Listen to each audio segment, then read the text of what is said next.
Bem-vindos ao pré-cálculo. O objetivo desta disciplina é preparar-nos melhor para o cálculo. Ora, o conceito básico mais importante do cálculo são as funções. E, de fato, boa parte do cálculo pode ser resumido no estudo da variação das funções. Por este motivo, nesta aula, nós vamos mergulhar no mundo das funções matemáticas e descobrir a sua utilidade e a sua importância em diversos contextos. Nesta aula, nós estudaremos a ideia de função, a definição rigorosa de função, como denotar as funções, como visualizar as funções e vermos alguns exemplos de funções básicas, como a função linear, a afim e a quadrática. Considere a sombra projetada por esta árvore. Você saberia dizer de que ela depende? Vamos observar o que acontece quando a posição do Sol muda.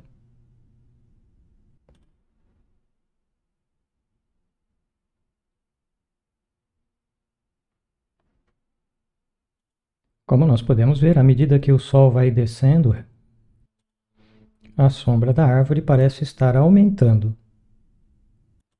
Nós dizemos que o tamanho da sombra da árvore é função da altura relativa do Sol.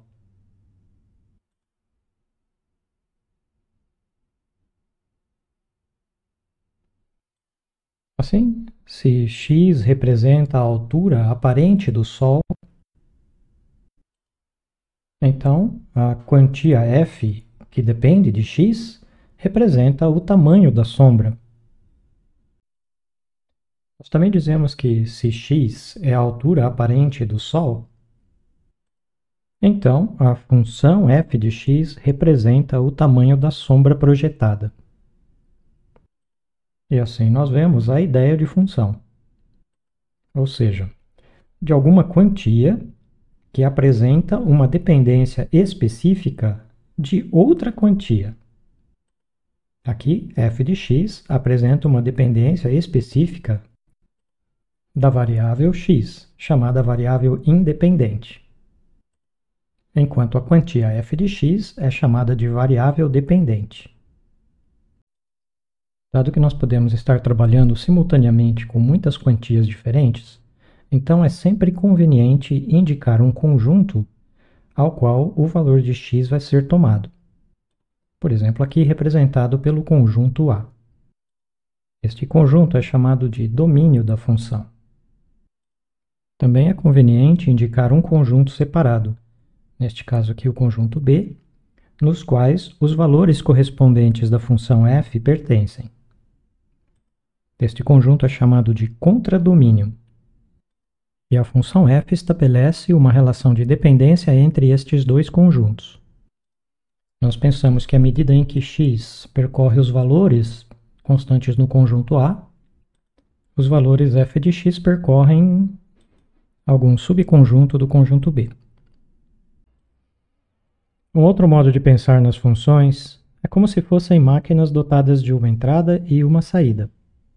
Ao alimentarmos um valor x na entrada da máquina, esta faz girar as suas engrenagens internas e expele pela saída um valor correspondente f de x. Mas para abordarmos as funções matematicamente, é preciso dar uma definição formal que traduza essas ideias com precisão. Isso nos conduz, então, à definição formal de função. Então, definição. Uma função é uma relação entre dois conjuntos.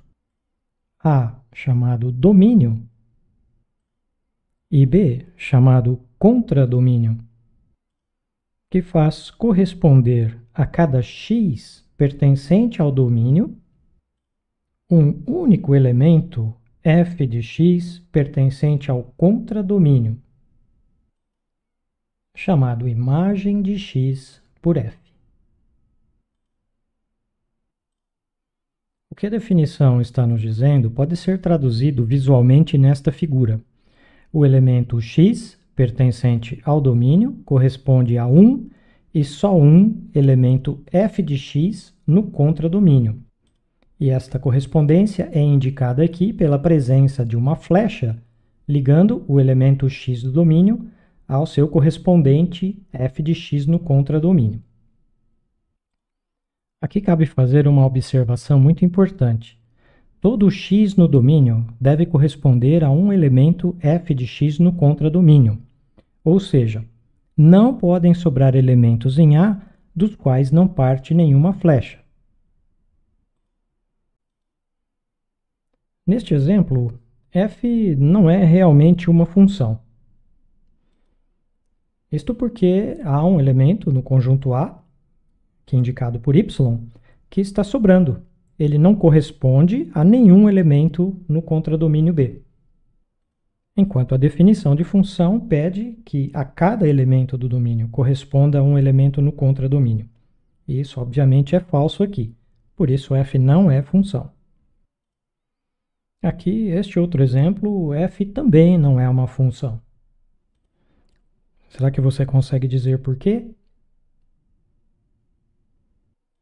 Se você respondeu que f não é função porque a x corresponde em múltiplos elementos em B, então você acertou.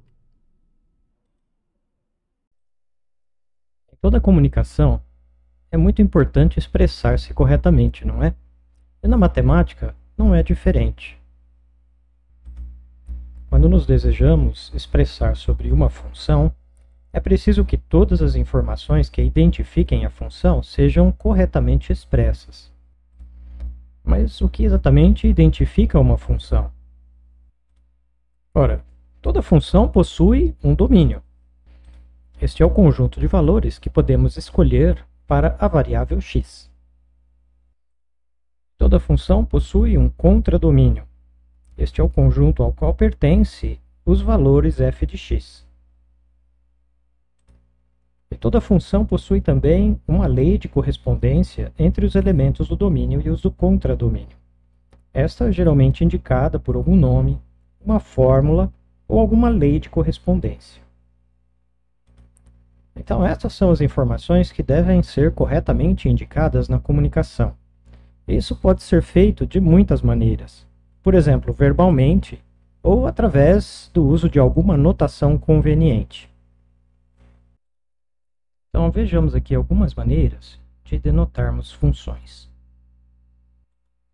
Em se tratando de uma função genérica, a qual não se sabe ou não se desejam tornar explícitas as suas partes, nós podemos usar a seguinte notação.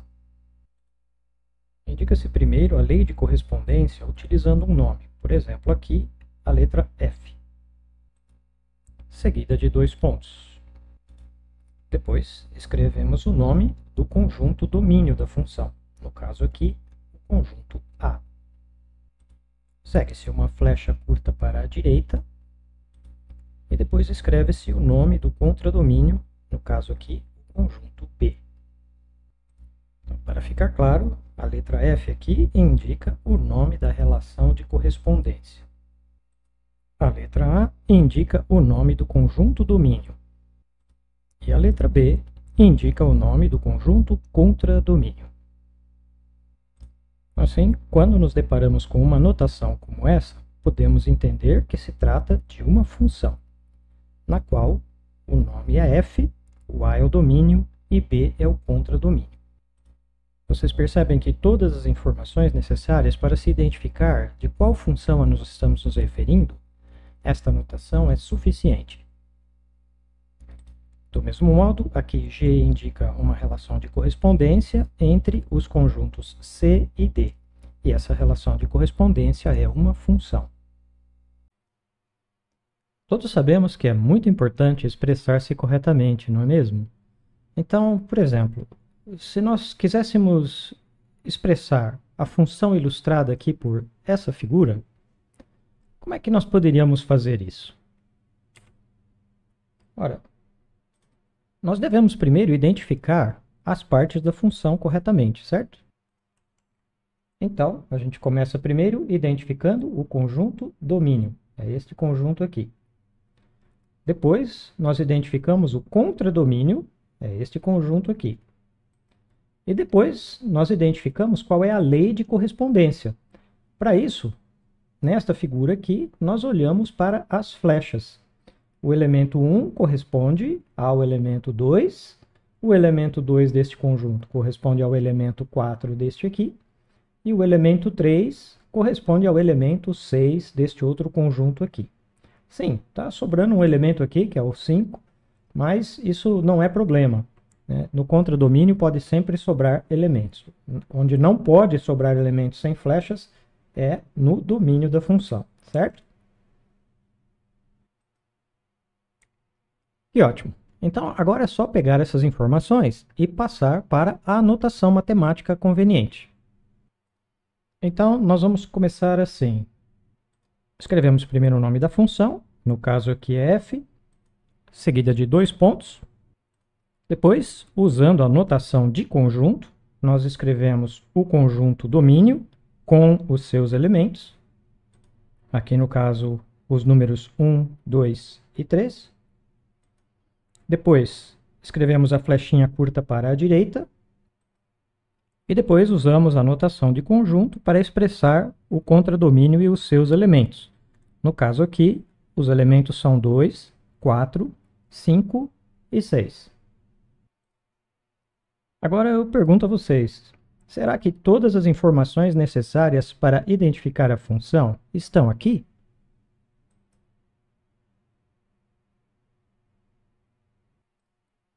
Ou será que está faltando alguma coisa? Então, o que será que está faltando? Então, como nós estamos lidando aqui com uma função que não é genérica, faltam informações a respeito da lei de correspondência. E sendo assim, nós devemos acrescentar alguma informação na notação para que se possa identificar corretamente qual é a lei de correspondência. E um modo de fazer isso é listar as imagens dos elementos do domínio por f. Assim, como a imagem do elemento 1 é o elemento 2, nós podemos escrever f de 1 igual a 2. É exatamente assim que a gente lê essa notação. F de 1 igual a 2. E nós devemos fazer isso para todos os elementos do domínio. Então, nós escrevemos também f de 2 igual a 4. E, por fim, f de 3 igual a 6. Desse modo, todas as informações que identificam a função estão expressas nesta notação. Qual é o domínio? Qual é o contradomínio? E qual é a lei de correspondência? Agora, de posse dessa notação, nós podemos nos livrar da figura, não é mesmo? Pois tendo essa notação aqui, nós podemos saber exatamente qual é a função f. Exatamente qual é o seu domínio, qual é o seu contradomínio e qual é a sua lei de correspondência. A função está totalmente escrita, totalmente expressa aqui em todos os seus detalhes. Tá bom? Então, minimamente, a gente poderia expressar a função da figura assim, dessa forma, por esta notação. Porém, neste caso aqui, existe uma alternativa que pode ser muito conveniente também. A alternativa é usar uma fórmula matemática para denotar a lei de correspondência. Então, vejamos o que está acontecendo aqui. F de 1 igual a 2, F de 2 igual a 4, F de 3 igual a 6. Que correspondência exatamente é essa? Se você respondeu que cada imagem é igual a 2 vezes o elemento do domínio, você acertou. Então, essa lei de correspondência poderia ser indicada por esta notação aqui. F de x igual a 2 vezes x. Porque é exatamente isso que essa notação está dizendo. Ela está dizendo que cada imagem é 2 vezes o elemento x do domínio. Então, nós poderíamos expressar esta função assim, não é? Utilizando a mesma notação de antes para o domínio e o contradomínio, porém, utilizando uma fórmula para indicar a lei de correspondência. Bom, então até aqui nós vimos como denotar uma função de duas maneiras diferentes, não é isso? Uma delas utilizando uma fórmula. Mas aqui nós podemos nos perguntar se isso é sempre possível ou mesmo prático.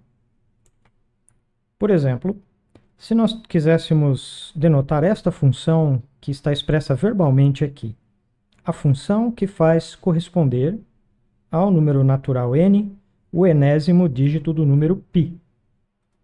Primeiro, vamos nos convencer de que o que está escrito aqui realmente indica uma função. Está claramente indicado aqui qual é o domínio da função. O domínio é o conjunto dos números naturais, certo? E o contradomínio também está indicado claramente aqui, é o conjunto dos dígitos, ou seja, os números 0, 1, 2, 3 até o 9. Mas a lei de correspondência também está claramente expressa aqui. Ela diz que para cada número natural n no domínio, deve corresponder o enésimo dígito do número π. Então essa daqui é a função que nós queremos expressar em notação matemática. Então, na falta de um nome melhor, nós vamos chamar essa função de f também. Então nós escrevemos f, dois pontos, depois o domínio, que é o conjunto dos números naturais, flechinha para a direita, e depois o contradomínio, que é o conjunto dos dígitos. E agora, como nós vamos expressar a lei de correspondência? O fato é que até poderíamos utilizar uma fórmula para isso. Porque existe uma fórmula que faz corresponder o enésimo dígito do π, faz corresponder a cada número natural o enésimo dígito do π. Porém, essa fórmula é muito complicada. Então, nós vamos optar aqui por fazer uma lista dos valores da função f. Assim, o f de 1 deve ser igual a 3, f de 2 igual a 1, f de 3 igual a 4, f de 4 igual a 1, e poderíamos dizer, e assim sucessivamente. Porque o número π contém uma infinidade de algarismos e nós não somos capazes de escrever todos eles. Então nós escrevemos 3 pontinhos, que aqui significa e assim sucessivamente. Isso é o melhor que nós podemos fazer aqui. E está correto, porque o número π começa com os algarismos 3, 1, 4, 1. E se for desejado, é claro que nós podemos listar mais algarismos aqui. Então está claro que nem sempre é prático expressar uma função por meio de uma fórmula, não é mesmo? Mas nós podemos utilizar o recurso que foi utilizado aqui, que é listar alguns elementos. E indicar que a lista continua indefinidamente. Antes de prosseguirmos, eu gostaria de dizer que o domínio de uma função pode ser qualquer conjunto, e o contradomínio também. Mas as funções que vão interessar no cálculo, o domínio e o contradomínio normalmente vão ser algum subconjunto do conjunto dos números reais.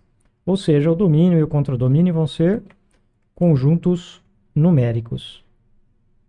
Então vamos dar uma repassada aqui nos conjuntos numéricos que nos interessam. Então, primeiro, o conjunto dos números naturais.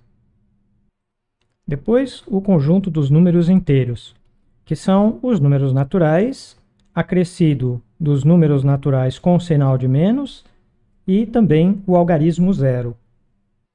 O conjunto dos números racionais, que é formado por todas as frações da forma a sobre b, em que a e b são números inteiros, e b é diferente de zero. Em seguida, nós temos o conjunto dos números reais, que são complicados demais para a gente escrevê-los usando a notação de conjunto. E, por fim, o conjunto dos números complexos, que são todos os números da forma a mais bi, onde i é a unidade imaginária, e o a e b são números reais. De todos estes, vão nos interessar realmente só os 4 primeiros. O conjunto dos números complexos não será necessário num primeiro curso de cálculo, só mais adiante. E é claro que cada um desses conjuntos está contido no seguinte, não é? Os naturais contidos nos inteiros, os inteiros contidos nos racionais e os racionais contidos nos reais. Então, e no cálculo, todos os conjuntos que vão surgir geralmente vão ser dessa forma, né? Algum tipo de subconjunto dos números reais. Então, por exemplo,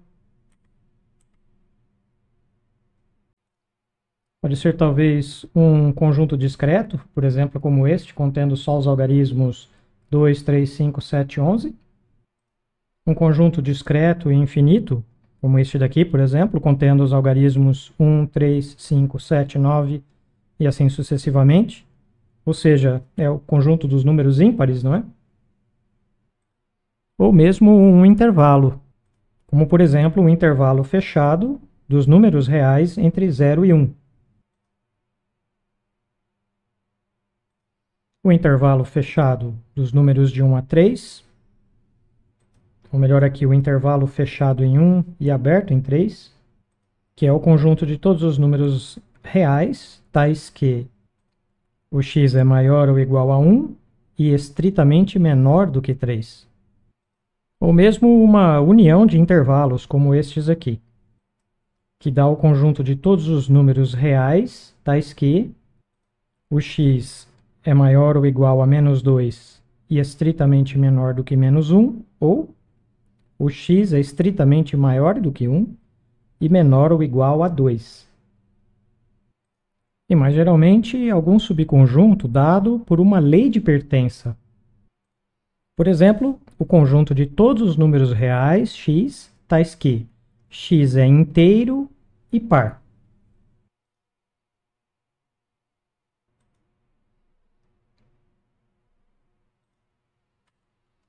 Em muitas situações, a função é complicada demais para listar todos os seus valores. Então, opta-se por apresentar apenas um resumo das informações da função na forma de uma tabela de valores. Então, por exemplo, considere aqui a função f dos reais nos reais, tal que f de t representa a temperatura local em graus Celsius no instante de tempo t dado em horas. É claro que nós não temos uma fórmula que nos permita conhecer a temperatura num dado instante de tempo t. Mas em se tratando da temperatura local, nós podemos olhar para um termômetro e a cada hora ir anotando a temperatura marcada pelo termômetro. Fazer isso é interessante porque nos dá uma ideia de quais temperaturas ocorreram naquele dia. Nós podemos ter uma ideia se a temperatura está aumentando ou se ela está diminuindo, se aproxima uma frente fria ou não, etc. Então, nesse caso, nós vamos fazer uma tabela de valores para as diferentes temperaturas ao longo do tempo. Aqui medido a partir de um instante de tempo inicial, que nós vamos chamar de 0. Então, nós vamos construir uma tabela, cuja primeira coluna nós vamos anotar o tempo em horas, e na segunda coluna nós vamos anotar a temperatura correspondente em graus Celsius. Então, por exemplo, as temperaturas registradas em uma madrugada fria poderiam ser indicadas assim, por esses valores. Então, é claro que as informações apresentadas na forma de uma tabela representam apenas informações parciais sobre a função. Mas alguém poderia perguntar assim, e se eu quiser saber, ou pelo menos estimar, qual era a temperatura às 2h30? Bom, esse valor não se encontra na tabela.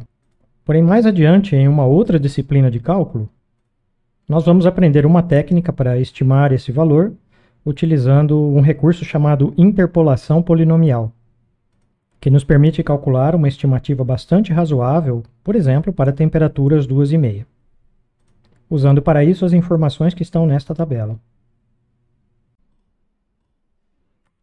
Então, como nós vimos, em muitas situações, é prático representar uma função na forma de uma tabela. Porém, mais adiante nós veremos como representar graficamente uma função, como uma forma de adquirir uma intuição sobre o seu comportamento, mas também como uma forma alternativa de designar uma função. Agora, por vezes, uma função nos será dada sem que o domínio e o contradomínio sejam dados explicitamente. Nessas situações, nós dizemos que esses conjuntos são dados implicitamente. Por exemplo, a função f de x igual a raiz quadrada de 1 menos x ao quadrado. Então, notem que nesse caso nos foi dada apenas uma fórmula, que é a lei de correspondência da função. Porém, não nos foram dados o domínio e o contradomínio.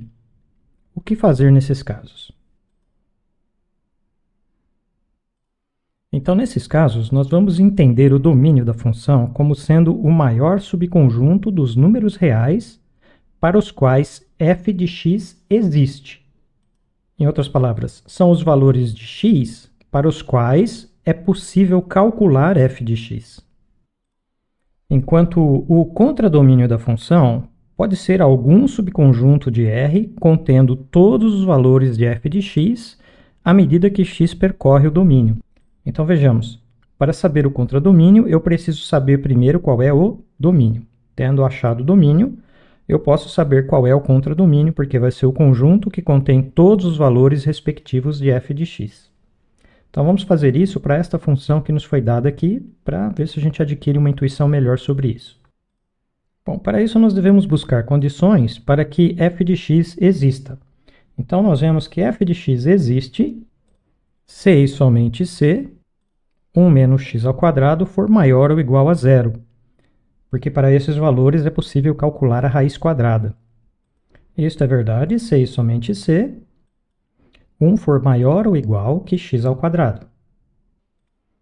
E resolvendo esta desigualdade, isto é verdadeiro se e somente se o x estiver entre menos 1 e 1.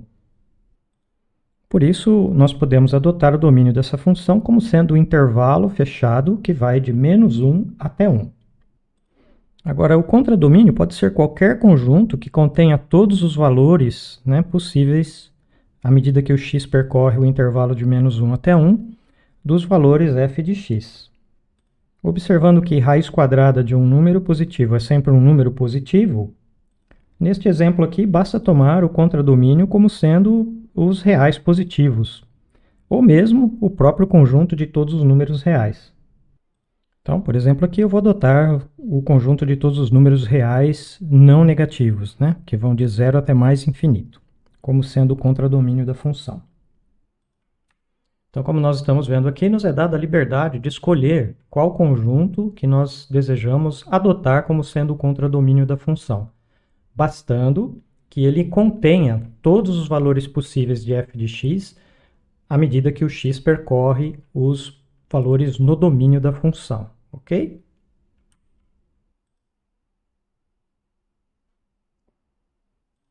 Esta observação nos conduz a uma pergunta interessante. Dentre estes conjuntos, será que existe um que seja o menor possível, que contenha somente os valores de f de x, e nada mais do que isso? E a resposta é afirmativa. Esse conjunto se chama conjunto imagem da função. Então, dada uma função f, cujo domínio é A e contradomínio é B, o conjunto imagem da função é este conjunto aqui. O conjunto de todos os valores f de x, tais que o x pertence ao domínio. E notem que esse conjunto é sempre um subconjunto do conjunto B, que é o contradomínio. Então, o conjunto imagem é sempre um subconjunto do contradomínio. Mas este conjunto não precisa ser sempre igual ao conjunto B. Quer dizer, podem sobrar valores no conjunto B, isso não é problema. Voltando ao exemplo anterior, como nós vimos, o domínio da função f é o intervalo que vai de menos 1 até 1. E nós podemos nos perguntar, como é que nós podemos encontrar o contradomínio? Perdão, eu quis dizer como nós podemos encontrar o conjunto imagem desta função. Partindo da condição dada pelo domínio, isto é, que o x está entre menos 1 e 1, nós vemos que isso é verdade se e somente se 0 for menor ou igual a x ao quadrado, que é menor ou igual a 1. E isto é verdade se e somente se, somando, ou melhor, multiplicando toda essa desigualdade por menos 1. Então, menos 1 menor ou igual a menos x quadrado menor ou igual a 0. E isto é verdade se e somente se, agora somando 1 a todos os membros dessa desigualdade. E simplificando. Finalmente, vemos que isso é verdade se e somente se 0 é menor ou igual que a raiz quadrada de 1 menos x ao quadrado, que é menor ou igual a 1. Mas a raiz quadrada de 1 menos x ao quadrado é o f de x. Então, nós vemos que, à medida em que o x permanece entre menos 1 e 1, que é o domínio da função, os valores f de x permanecem entre 0 e 1. Portanto, esse é o conjunto imagem dessa função. Então, o conjunto imagem de f é o intervalo fechado que vai de 0 até 1. Então, pessoal, de modo algum eu quis dizer aqui que encontrar o domínio de uma função ou contradomínio, ou conjunto imagem, sejam coisas fáceis de fazer. Tem situações em que não vai ser muito fácil, não. Então, nesses casos, geralmente, o domínio e o contradomínio já vai ser dado para nós, ok? A visualização das funções é o conjunto das técnicas utilizadas para se representar graficamente as informações das funções. Dentre elas, talvez a mais popular seja a visualização de gráficos. Se diz simplesmente desenhar o gráfico de uma função. Porém, mais abstratamente, o que realmente é o gráfico de uma função é o seguinte conjunto. Dada uma função f, cujo domínio é A e o contradomínio é B, e sendo A algum subconjunto dos números reais, tipicamente algum intervalo, e o contradomínio B também algum subconjunto dos números reais, então o gráfico de f é definido como sendo o seguinte conjunto. Dado por todos os pares ordenados da forma x e y, pertencentes ao produto cartesiano de A com B, tais que y é igual a f de x. Ok, vamos digerir esse conjunto aqui. Então, ele também pode ser pensado como sendo o conjunto de todos os pares ordenados da forma xf de x, de A cartesiano B, tais que o x pertence ao domínio A. Então, para a gente entender bem, vejamos o seguinte. Aqui, nós devemos considerar todos os x que pertencem ao domínio de A. Para todos estes, nós vamos construir um par ordenado. Como é que vai ser esse par ordenado? Ele vai ser da forma x e o seu correspondente por meio da f, que é o f de x. Então, tem todo o x f de x. Para cada elemento do domínio, tem o f de x correspondente. E nós vamos colocar esses dois valores na forma de um par ordenado. E desse modo, esse conjunto, que é o gráfico da função, vai ser algum subconjunto do plano R2. Ou seja, o plano cartesiano. E essa é a dica de como a gente faz para encontrar um esboço, né? Como a gente faz para fazer um esboço do gráfico da função. Nós devemos pegar o plano cartesiano, por exemplo, representado por um pedaço de papel, né?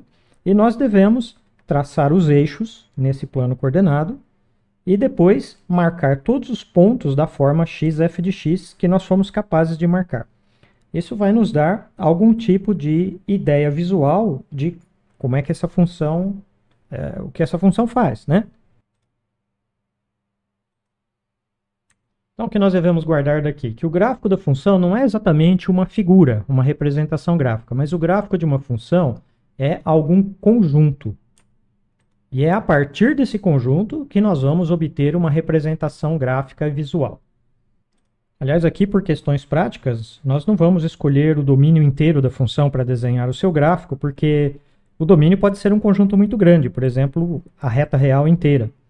Então, nós vamos tipicamente escolher só um intervalinho um pouco menor que represente a porção da função que nós estamos interessados em estudar. Que seria a parte do domínio da função em que essa função faz alguma coisa realmente interessante. Então aqui eu gostaria de começar com um exemplo muito simples mesmo. Vamos voltar para um exemplo anterior, este exemplo aqui, da função definida no conjunto dos números naturais 1, 2, 3, visto aqui como um subconjunto dos números reais, e cujo contradomínio é o conjunto dos números naturais 2, 4, 5 e 6, visto também como um subconjunto dos reais. E a lei de correspondência é aquela que associa a cada n no domínio duas vezes o n. Então, essa função leva n em 2n. Vamos primeiro encontrar o conjunto gráfico dessa função.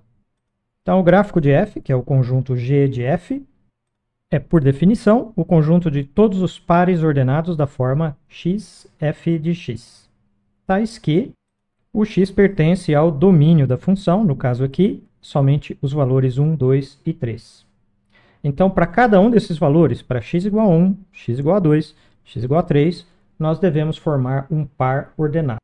Então, para o x igual a 1, nós vamos começar com o par ordenado que contém 1 na sua primeira posição. E na segunda posição, nós devemos colocar o valor correspondente, que é o f de 1. Então, nós devemos formar esse par ordenado aqui. Muito bem. Mas agora nós podemos substituir o que é o f de 1 utilizando a lei de correspondência. Ela diz que o valor correspondente do 1 deve ser 2 vezes 1. Então, no lugar de f de 1, nós vamos colocar 2 vezes 1, que é 2. Então, com isso, nós construímos o par ordenado 1, 2. E podemos partir para o próximo par ordenado. O próximo par ordenado é aquele que começa com 2, né? O x é igual a 2, e o valor correspondente é o f de 2. Ora, f de 2 é 2 vezes 2, que é 4. Isso vai nos dar o par ordenado 2, 4. E por fim, nós devemos considerar o par ordenado 3, f de 3, que é 3, 6. Com isso, o x percorreu todos os valores do domínio, 1, 2 e 3. E nós formamos os correspondentes pares ordenados, 1, 2, 2, 4 e 3, 6. Então, o gráfico de f é o conjunto de todos estes pares ordenados. O par ordenado 1, 2, o par ordenado 2, 4 e o par ordenado 3, 6. Tendo essas informações em mãos, nós podemos fazer uma representação visual, gráfica, desta função. Para isso, nós devemos marcar os eixos coordenados no plano cartesiano. Então, eu vou começar marcando aqui o eixo x, também chamado eixo das abscissas. Depois marcamos uma posição, que representa aqui o número 0, e que também será a origem do sistema de coordenadas. Marcamos depois um outro ponto, que vai representar aqui um segmento de tamanho unitário.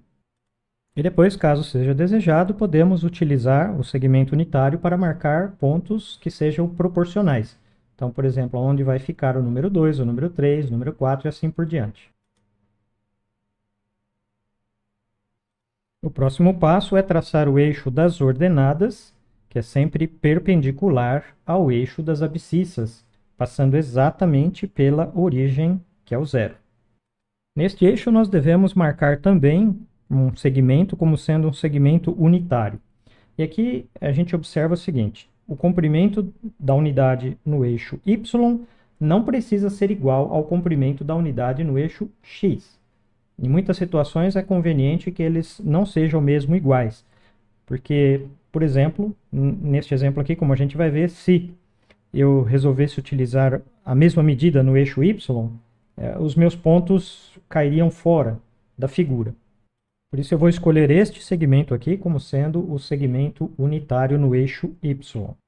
Depois nós repetimos o processo para marcar mais alguns pontos sobre o eixo y. No caso aqui eu marquei 2, 3, 4, 5, 6 e 7. Agora que nós temos essa referência nos dois eixos, nós podemos marcar os pares ordenados. Então eu vou começar marcando o par 1, 2.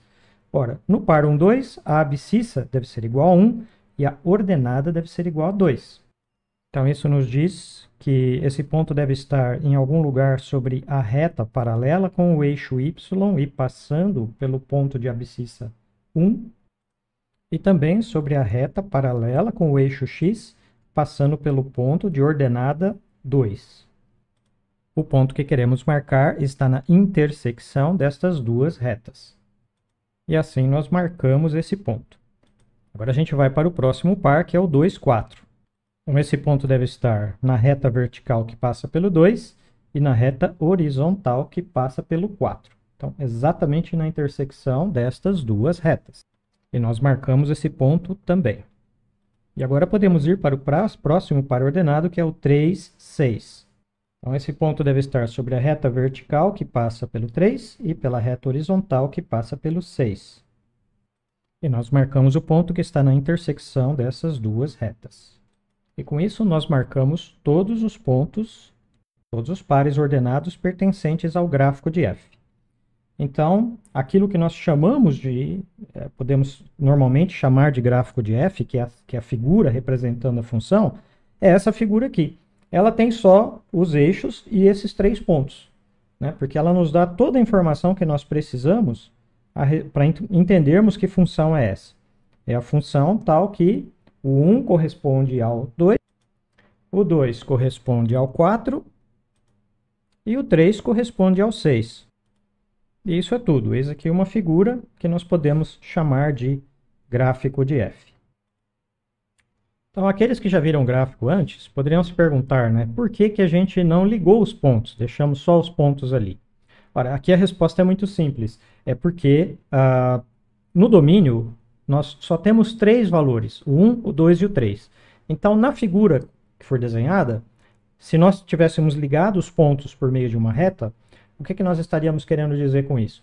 Nós estaríamos querendo dizer que, para os valores intermediários, por exemplo, entre 1 e 2 ou entre 2 e 3, há valores correspondentes para essa função.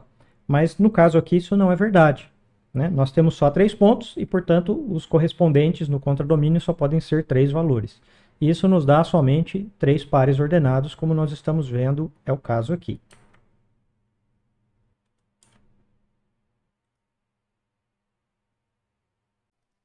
Um recurso conveniente para esboçar o gráfico de uma função é usar o GeoGebra.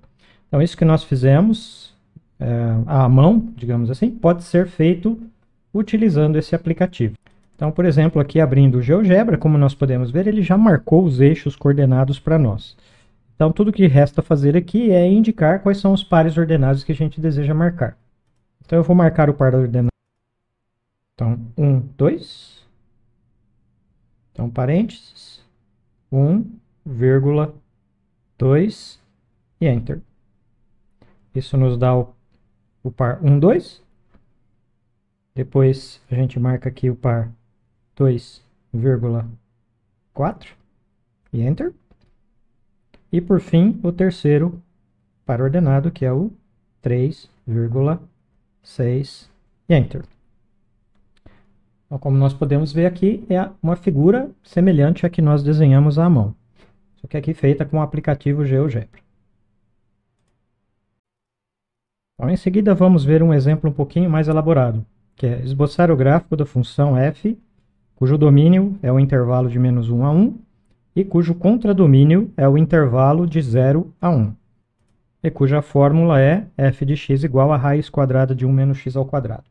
Este é um exemplo anterior. Para esboçar esse gráfico, convém observar o seguinte, que o y é igual a raiz quadrada de 1 menos x ao quadrado, c e somente c, y ao quadrado é igual a 1 menos x ao quadrado, com y maior ou igual a 0. Isto c e somente c, x ao quadrado mais y ao quadrado igual a 1, com y maior ou igual a 0. Mas esta expressão é a equação de uma circunferência de centro na origem, 0, 0, e de raio igual a 1. Porém, note que o gráfico da função não vai ser a circunferência inteira, pois com essa condição aqui, nós vamos ficar apenas com o semicírculo superior. Como estes valores de y representam todos os valores de f de x à medida que o x percorre o intervalo de menos 1 até 1, isto significa que o gráfico desta função, geometricamente, é igual ao semicírculo superior.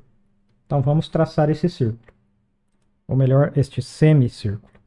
Então, nós começamos marcando os eixos coordenados, como antes, os segmentos de tamanho unitário, e não será preciso marcar mais nenhum ponto além destes que já estão marcados aqui, porque os valores de x vão de menos 1 até 1, e os valores de y vão só de 0 até 1. Então, traçando o semicírculo superior, de raio 1 e de centro na origem, nós temos essa linha laranja, que representa os valores de f de x, igual a raiz quadrada de 1 menos x ao quadrado, para x entre menos 1 e 1.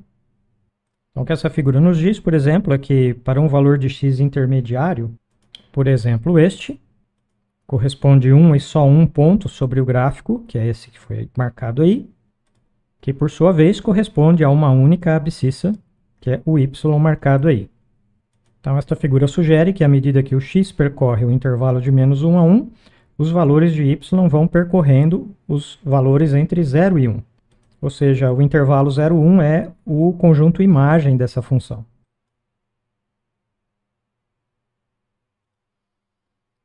É claro que há muitas outras maneiras de visualizar as funções, mas isso foge do escopo deste presente curso.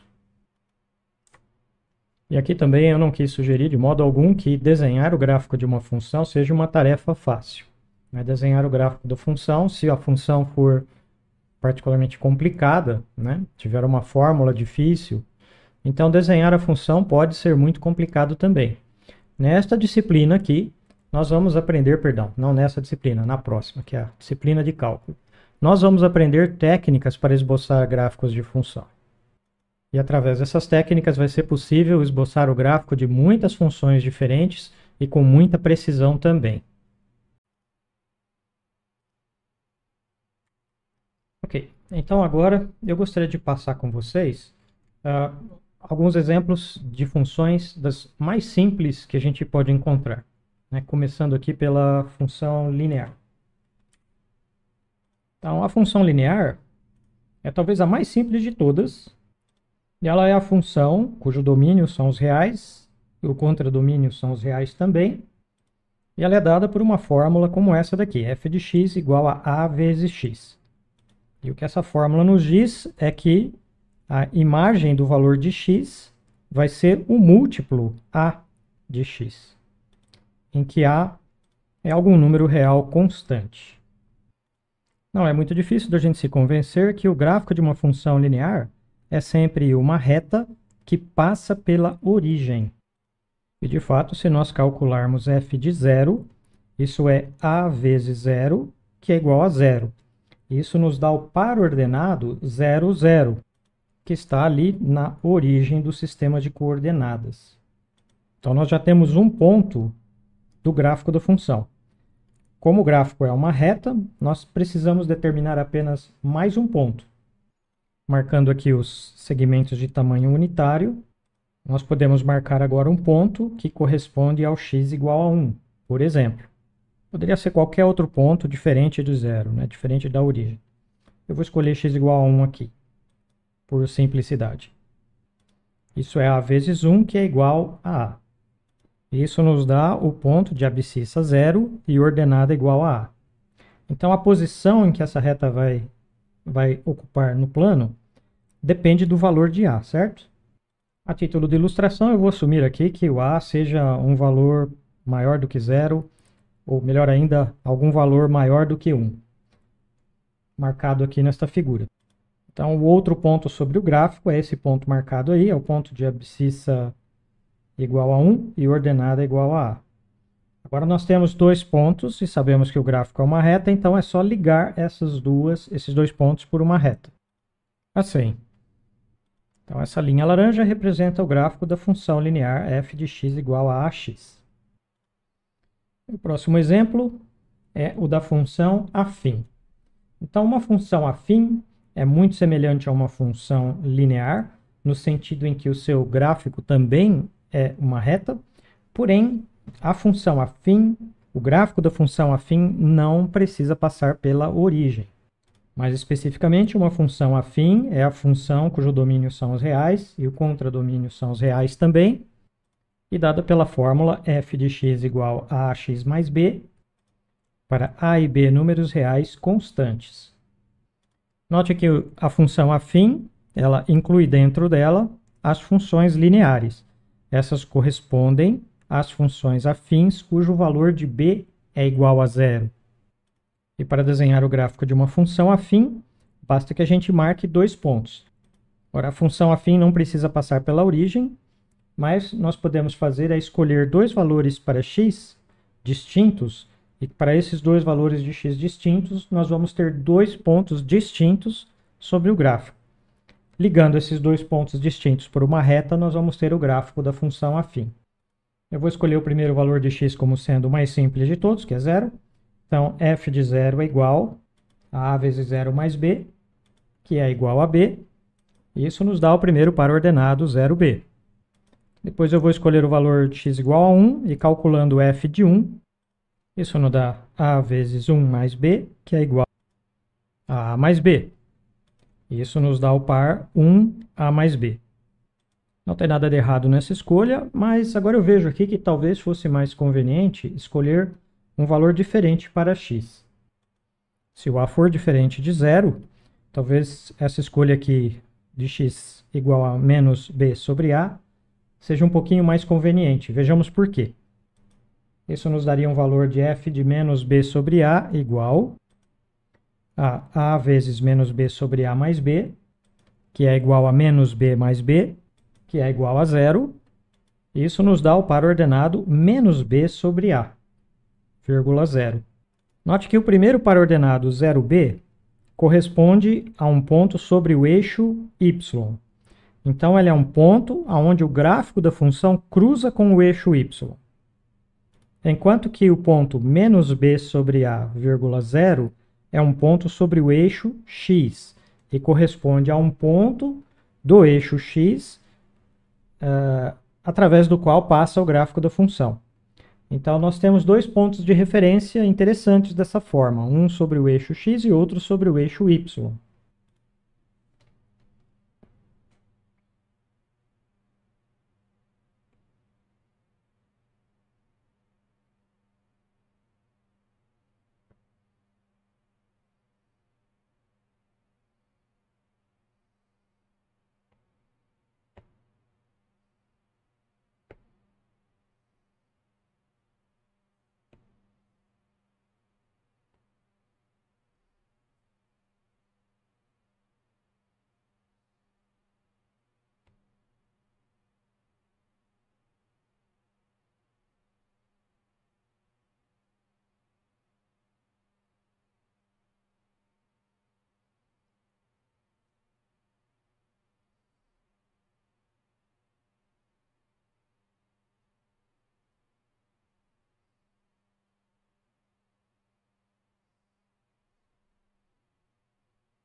Então, o próximo passo aqui é ligar esses dois pontos com uma reta. Assim, esta reta representa, então, o gráfico da função f de x igual a x mais b, a função afim. O terceiro e último tipo de função que eu gostaria de considerar neste curso introdutório é a função quadrática. Esta é a função definida dos reais nos reais, e cuja fórmula é ax² mais bx mais c, sendo a, b e c números reais constantes, e tipicamente com a diferente de zero. Isso porque se o a for igual a zero, como nós podemos ver, sobram apenas bx mais c, e nós recaímos no caso da função afim. Então, para que a função seja considerada como uma função quadrática, e portanto diferente da função afim, nós devemos considerar sempre o caso em que o a aqui é diferente de zero. Nós sabemos da álgebra que o gráfico da função f quadrática é sempre uma parábola com o vértice no ponto de coordenadas menos b sobre 2a e menos delta sobre 4a, e cuja diretriz é o eixo y. Se o a for maior que zero, nós sabemos que a concavidade da parábola será voltada para cima, e se o a for menor que zero, nós sabemos que a concavidade da parábola será voltada para baixo. Mas e se nós quiséssemos saber os pontos do gráfico da parábola que cruzam com o eixo x, por exemplo? Pois claramente a gente precisa desses pontos para podermos esboçar corretamente o gráfico da função, não é mesmo? Nós sabemos que se o delta for maior que zero, há exatamente duas raízes, que correspondem a dois pontos em que o gráfico cruza com o eixo x. Um desses pontos é o x igual a menos b menos raiz de delta sobre 2a, e o outro é menos b mais raiz de delta sobre 2a, correspondente às duas soluções que nos são dadas pela fórmula de Bhaskara.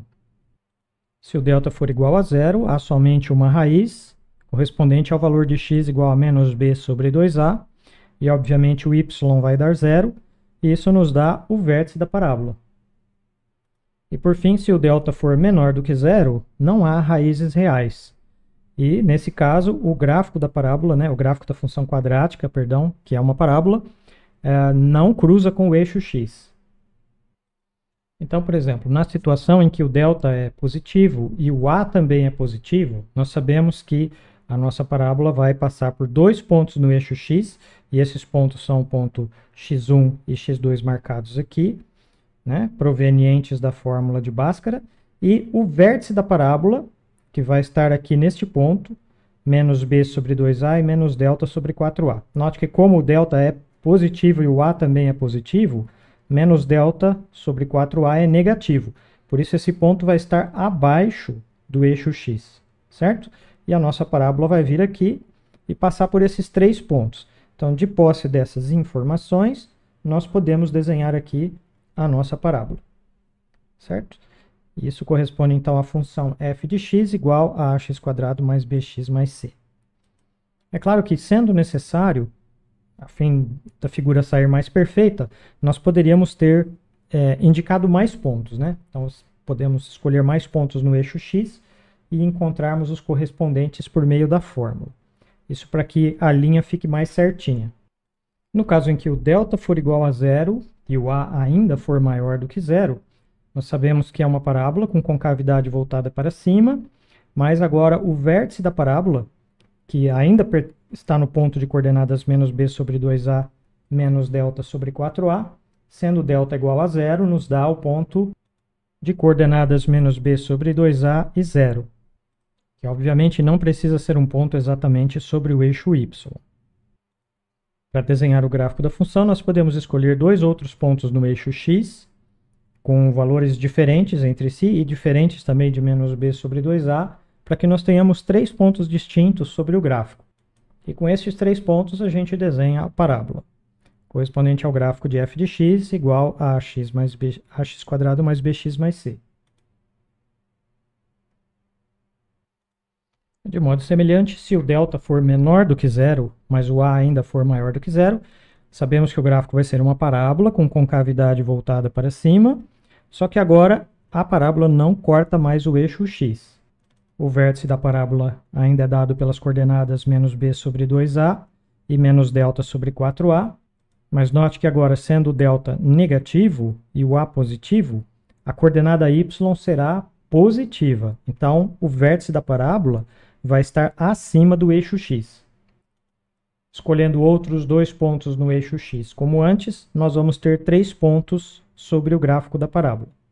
E, portanto, poderemos traçá-la assim. Os casos em que o delta for negativo, nós sabemos que vai ser semelhante a estes que foram apresentados aqui. Perdão, eu quis dizer os casos em que o a for negativo vão ser semelhantes aos casos que foram apresentados aqui, com a exceção de que a parábola será com concavidade voltada para baixo. E com isso a gente conclui esta breve introdução às funções. Nas próximas aulas, esse assunto será explorado em mais detalhes. E lembrem-se, as funções estão na base do cálculo. Elas são a ferramenta mais básica e mais importante e mais essencial de todo o curso de cálculo. Se vocês querem aprender bem o cálculo, aprendam bem primeiro as funções, aprendam a trabalhar com elas, né? Tudo isso será visto em detalhe nas próximas aulas, e com isso a gente garante que vocês terão muito maiores chances de êxito na disciplina de cálculo, tá bom? Então é isso aí, espero ver vocês na próxima aula então. Tchau, tchau, pessoal!